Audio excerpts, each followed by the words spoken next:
ಪೂಜಿಸಲು ಹರಹಾಡು ನನ್ನ ತಾಯಿ ಮನದೊಳಗೆ ಮಂದಿರವ ಕಟ್ಟಿರುವಳು ಕರುಣಾಮಾಯಿ ನವಮಾಸ ಮಡಿಲಲ್ಲಿ ಕಾಯುವಳು ಹೆತ್ತ ತಾಯಿ ನೋಡಲು ನಗುವವಳು ಒಬ್ಬಳೇ ಹೊತ್ತ ತಾಯಿ ಜನನ ಮರಣ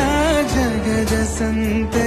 ಅದಕ್ಕೂ ಮೀರಿನಿ ಬೆಳೆದು ನಿಂತೆ ಕರುಣೆ ಸಹನೆಯ ಮೂರ್ತಿಯಂತೆ ದೇವರಿಗೂ ನೀ ಸ್ಫೂರ್ತಿಯಂತೆ ಅದೃಷ್ಟವು